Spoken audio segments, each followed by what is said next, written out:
Welcome back. You are watching KTN News Desk. Many thanks for staying with us. NASA presidential flag bearer Raila Odinga this morning met a delegation from Kiambu ahead of the coalition's meeting with the people tour of Kiambu County tomorrow. Raila says this is a time for change and Kenyans should use their vote wisely in the upcoming election to get the change they want. Let's listen into what he said. Are now in the process of transforming this country from a kind of a coalition of various nationalities to one united nation. And this is what NASA wants to do. And it's going to act as a catalyst in that process of transformation of our country.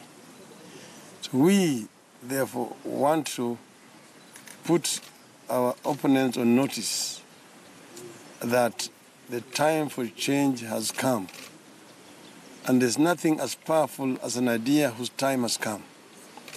That this force is irresistible. There's no way that Jubilee can win the coming general elections. It's going to be like a walkover. So we are coming now, tomorrow we are going to Kiambu, and we are going to address the issues that affect the people of Kiambu, and to tell them that NASA is part of the solution. NASA presidential candidate Raila Odinga there in the morning after meeting a number of delegates from Kiambu County ahead of the Meet the People tour scheduled for tomorrow. I'll just introduce the guest we have in studio who will be helping us analyze some of the political stories we have this afternoon. Francis Mwangange is the Member of Parliament for Yatta. Brian Mutie is a governance expert as well as a political analyst. Gentlemen, you've heard what Raila has to say. Kiambu is an area largely known to be a Jubilee zone. What are the chances that he will get numbers there, considering how Kiambu voted in 2013? I'll start with you, Brian. Sure. Thank you, Akisa. I must say that the guys or the delegation that met with the Right Honorable Raila might not be that influential. They might not be the big shots when it comes to, Kiambu politics. But they made a statement. They made a very serious statement that all is not that grossy for, Uhuru in central Kenya, which is actually known to be his home turf when it comes to central politics. And I want to say that the delegation that visited was not perhaps to come and influence much, but only to showcase that they are there to demystify what has been a myth that has been existing in the minds. So you don't expect the numbers to change for Raila? Not really. I do not expect much to change in favor for Raila, owing to the voting patterns that we have always been indicating in this country, that we are all tribally inclined when it comes to voting. And this is not going to be any different. If I had seen a big shots coming to embrace or to pay visit to Raila, perhaps I would have seen a huge significance in terms of paradigm shift. Yeah. But the guys that I came, I sampled them and I saw them not being able to influence much of the changes that perhaps we want to see in Kiambu towards inclining towards the right Raila. All right, Mwangange, do you agree with him that that show of inclination that this time round not everyone is inclined to Jubilee, do you think it will mean anything to the NASA campaigns in Kiambu? Thank you for the invitation, but I think there are two things to pick from the delegation behind the Right Honorable Prime Minister. One is it is important for national leaders to go and seek support from any part of this country. That is one. Number two, the national cohesion. That freedom of association is very important.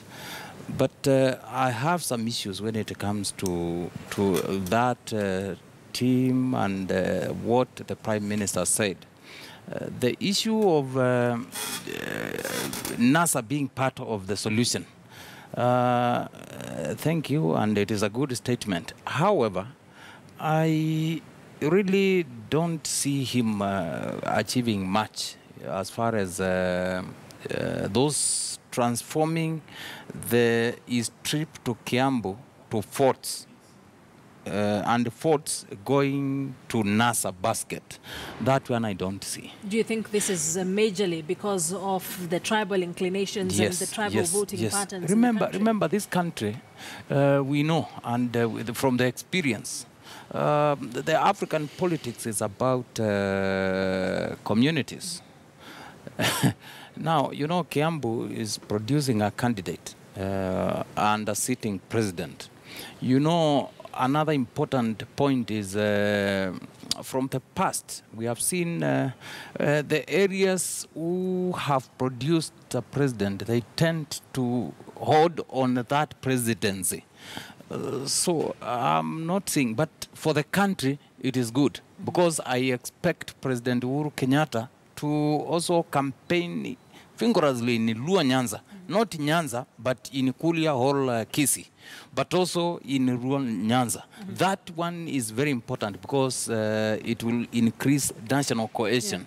Yes. Let's look at the issues that have dogged some of the central areas, as well as Luo Nyanza. When it comes to the nomination exercise, there's still a lot of disgruntled voices. The number of independent candidates, over 5,000 in this particular election, the largest we've ever seen. For specifically Central, are we going to see in any way Raila Odinga capitalizing on these disgruntled voices there? No. I happened to tour Central in one of the last couple of days, and I was not amused to see the so-called independent candidates having the poster of Uhuru Muigai Kenyatta pinned somewhere in the corner. And that says I mean, as much as they want us to believe they're independent, they are still inclined towards supporting President Uhuru Kenyatta. So it's not different from even Luo Nyanza and also in Ukambani, where we have the three, I mean, Raila and Kalonzo respectively. But would they win if they had someone else's photo in those particular areas? I do not see that coming. That means that they still value the kind of command those respective leaders do in those particular areas. But one thing that is very much of interest is actually how they are going to synchronize the ideologies to that of that primary party of that area, particular area.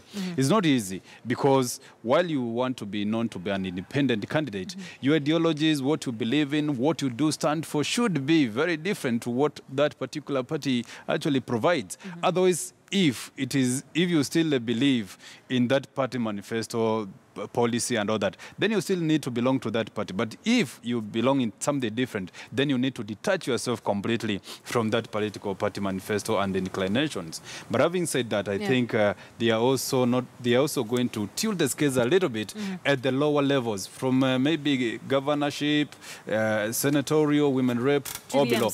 But at the presidential level, they are not going to change anything much. Okay, I would want you to comment on something else, on Meru politics, where Meru Governor Peter Munya, who's also the PNU party leader, has warned that he may withdraw his support for Uhuru Kenyatta in the coming general election. Munya, who was speaking during a campaign rally at Githongo yesterday, accused the provincial administration of not taking any action against individuals who interrupted his campaign rally, terming it as unfair. Let's listen in. Wakiendelea, sisi tunaweza kufikiria mengine. I am warning them now.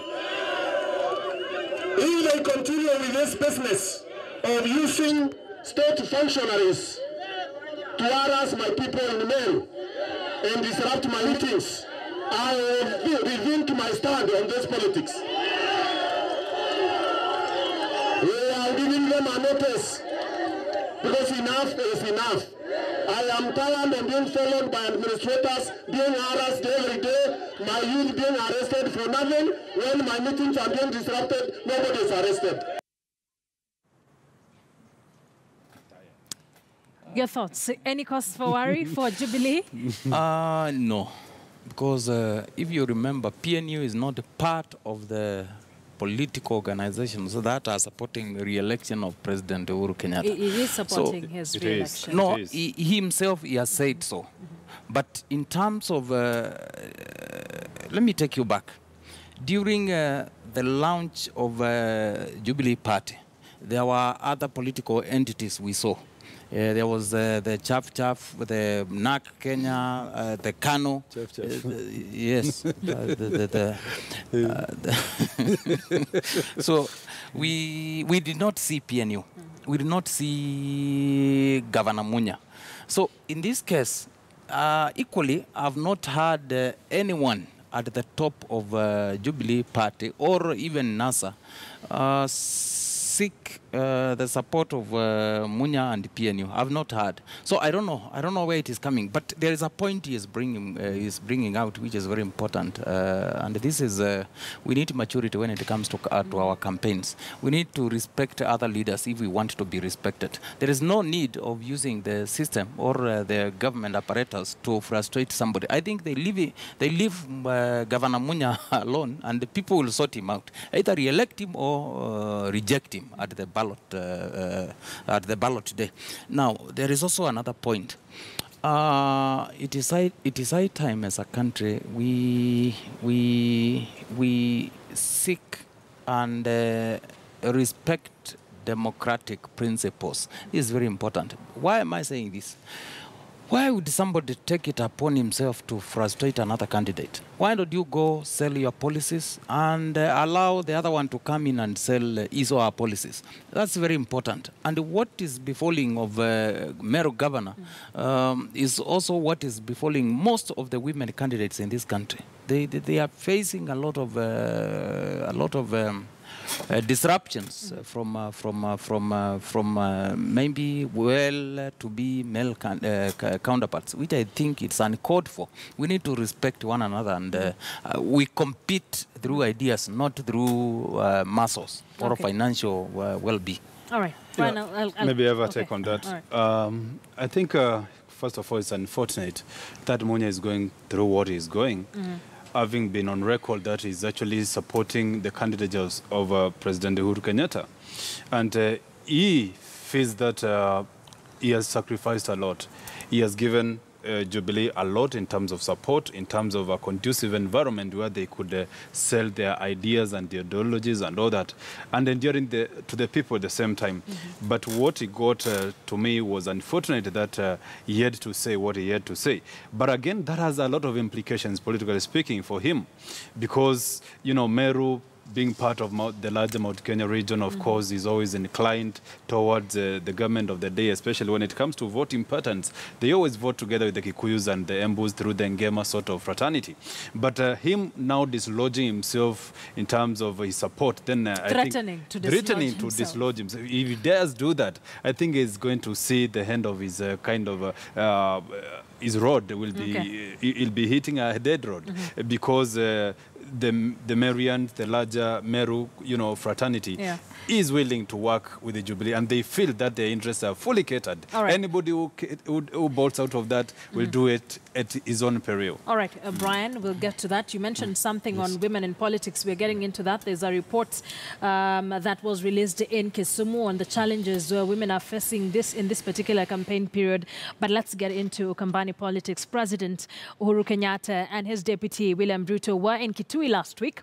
Remember, that is the home turf of Kalonzo Musyoka. And while they were there, the two leaders steered clear of verbally attacking the NASA principal and instead called on him to work with them. Let's listen in. Sasa unafikiri sasa tuko ndani ya serikali watatuweza? Hata Kalonzo mwenyewe amekubali. Mulisikia alisema juzi yeye hana shida na Uhuru Kenyatta. Ile mtu wako na shida kidogo naye ni mimi. Sasa mimi namuuliza ndugu yangu, kwa sababu amekubali Uhuru Kenyatta ni mtu mzuri, mbona asikubali tumpitishe Uhuru Kenyatta tarehe 8 mwezi wa 8? Alafu ile maneno kidogo iko kati yangu mimi na yeye tunaweza kurekebisha, alafu tushindane 2022. All right, so those were the sentiments they had when they were campaigning in Kitui, Mwangangi. You're from the larger Ukambani. What do you think about that?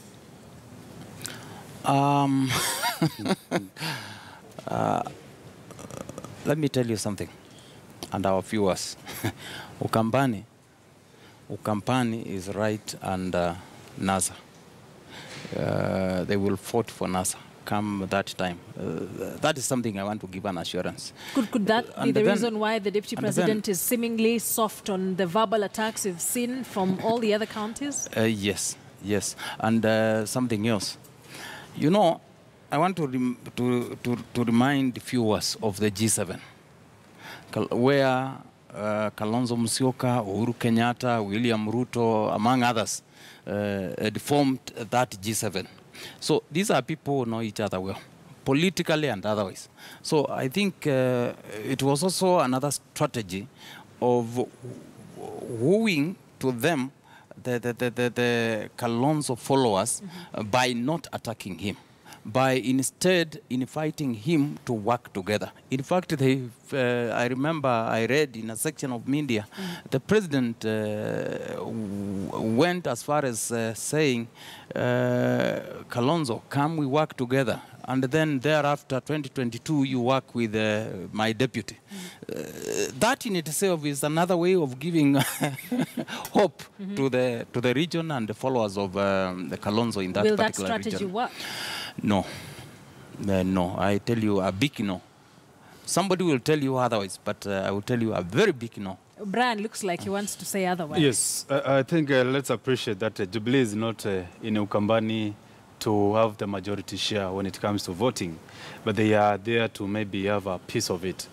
And I'll tell you that with the kind of voters that we have witnessed in terms of the registration that came out the other day, with 1.5 on the traditionally Kamba zones, and then you are talking about Nairobi, Mombasa, Taita Taveta, and the Kwale, the Kamba vote has become a little bit more attractive package.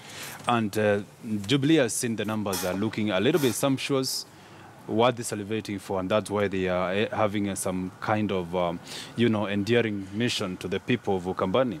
This one being not exceptional, of course, they know that this is Kalonzo's home turf, and he has a wide kind of support compared to another candidate. And I do want to agree with Mwangangi that it is under lock and key. But unfortunately, there will be some sentiments or some elements that will still vote for Jubilee. Last time, Jubilee scooped around 89,000. This time, I see a bigger number, of course, voting for Jubilee, in the sense that Jubilee has been able to make some inroads. Jubilee has been able to, disorganize or destabilize issues within Wiper. And you could see some MPs actually have defected to Jubilee, the Mutambos, the Kisoimunyaos, the Makengas, the Reginas, and all that. And these people are elected leaders who still have influence onto their people, and therefore I will not be surprised if they also run away with some numbers to pull down, to contribute to the Jubilee kit.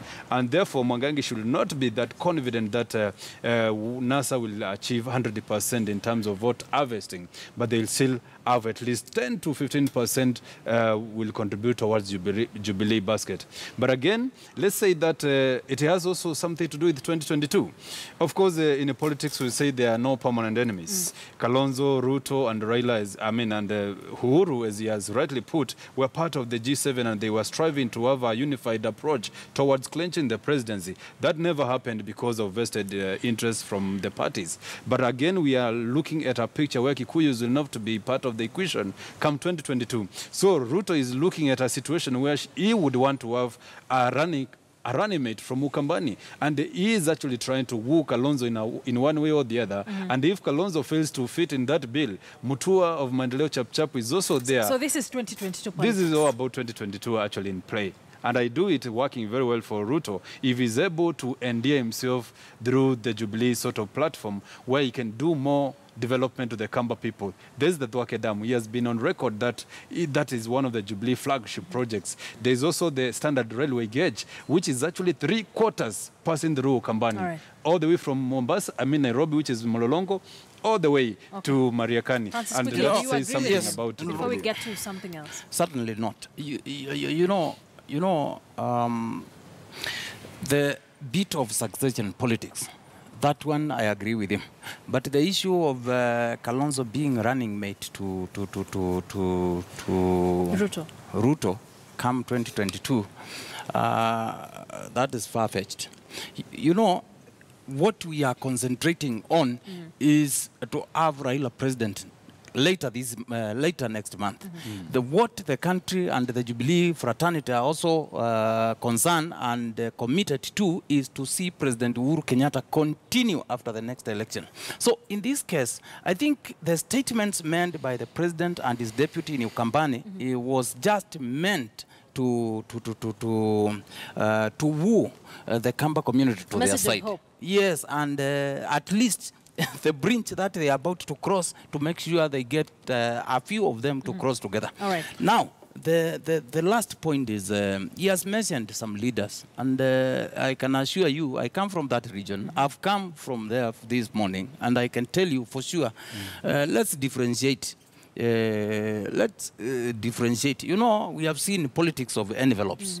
And that is not resonating well with the electorate. I can assure you as I sit here. Okay. Yes. I want us to get to the battle for Machakos County, specifically the governor's race. And Governor Alfred Mutua has dismissed claims that he is misusing county resources for his re-election campaigns. Mutua says he is still the governor of Machakos and enjoys some of the privileges that come with a job and should therefore not be accused of misusing public resources. The governor was responding to allegations by his rival in the gubernatorial race, Wavinya Ndeti, who wants him investigated by the Ethics and Anti-Corruption Commission. Let's take a look at that. Mama anasema eti hati Mutua achunguzwe, hati Mutua anatumia sijui rasilimali sijui ya nini ya serikali kuomba kura, atijui nini. Amesahau ya kwamba katiba ilipinduka. Gavana Mutua bado ni gavana. Si mbunge ati wakati ulikuwa wakati wa kuita kura unaacha kiti. Mimi bado ndio gavana wa Machakos. Na mimi najua tutaendelea kuwa gavana wa Machakos. Na naona yeye anaongea hivyo kwa sababu ameanza kujawa na maji tumbo. Wamekuwa wakipiga fitina na propaganda, wamejua Mutua ameanza kazi, wameanza kujawa na wasiwasi. Wanajua ya kwamba wave iliyopo Machakos, kutoka Masinga, Yata, Mwala, Machakos hii yote, hata Kadhiane, hata kule Mavoko, watu wameamka wamesema wave sasa ni Mutua tano tena. All right, let's now take a look at the comments by Wavinya Ndeti that rattled off the governor. He can play around with taxes like that, saying that he's not collecting taxes. But there are taxes that are being collected in North River for sand harvesting, water and all that. Yeah, and those quarries. Where does the money go? We know money, taxpayers' money, has been diverted to fund Mandeleo chafu. And we have evidence, and we are willing to give that evidence that public funds have been used to fund his party. So let him not just come and play with our minds now. He has been taking our money to do his own things. He comes again and tells the taxpayer that you will not be paying this. Hapa ni kuchezea tu watu akili, anachezea watu akili. Lakini watu wa Machakos wameamka. Watu wa Machakos hawasemi wataki kulipa kodi, lakini wanasema sisi tukilipa kodi yetu, once we pay our taxes, we want to see, we want to see development. Kama ni bus parks wajengewe. All right, those were the remarks by Wavinya Ndeti. Brian, this looks like one that would be one of the most vicious battles for a sit in this upcoming election. Absolutely. It's too close to call come 8.8, 2017. But I want to say that it has now come to a point where candidates are going on each other's jugular, bare knuckles, and try to expose the other side as a weaker compared to them. And Machakos is not exceptional. It's part of the statistics that we are witnessing across the country as far as the political competition is concerned. And I want to say that Wavinya seems to be enjoying the blessings of the party of the land in Machakos. I mean in Ukambani entirely, having been in the right party in terms of being politically correct, because of course Wiper calls the shots in Ukambani. But again, she is facing another juggernaut of Mutua, who has actually endeared or packaged himself as a national leader, and who has actually earned himself the accolades across the country by being the top performing governor. maybe my friend here, and I'm not preempting what he's about to say, I'm sure he's about to trash that owing to the earlier sentiments that he actually disclosed that he's riding on Chafu Chafu platform. But I also want to say that I'm analyzing this as a governance expert and not a politician unlike him, and I'm just trying to be objective. When you compare these two leaders, they have something to offer. One is having the advantage of being politically correct, and another one is actually flying on that kind of wave, that euphoria within the county, that he has been a top governor and is actually giving himself the face of the country. Is endearing himself as a national leader. And therefore, when you look at these two people, each brings a different twist to the whole competition. And I will not be surprised if either of them takes the mantle in terms of the leadership of governorship of Machakos County. I will not be able to say at this point who is likely to win. So it's too close to call. Too close to call. It's too close to call. Francis, when you see Wavinya Ndeti, you somehow see Kalonzo Musyoka, and as he says, she is riding on the popularity of Kalonzo and NASA as a whole in that particular region. But this battle between Wavinya Ndeti and Alfred Mutua, is it a battle of who is the kingpin of Ukambani between Kalonzo and Alfred Mutua? Certainly no. Currently, what we have, by the way, I come from the same county, and I think I know much about it. Way before, I was the national patron of Wiper Bazandas, and I had an opportunity to transfer throughout the Ukambani region. Yeah. But coming to your question, currently what we have in Machakos, we have a sitting governor and we have people's governor. There are two different, those are two different issues altogether. The Chaf thing is, there is no difference between Chaf and Jubilee. We know that is one and the same thing. And I'm speaking the language of the people. If you ask anyone from Ukambani, will tell you as such. I'm really surprised to see what the outgoing governor said. I just said, you know, we know. And these are not views of KTN or Standard Media, yes, but definitely were views from myself. We have seen how they have tried to block Wavinya from contesting with all manner of allegations. And all through, she has managed to sail through. So what I'm saying is there is no competition between Governor of Machakos and Kalonzo Musyoka. We know who our leader is. All right, let's get to our final story. Psychological torture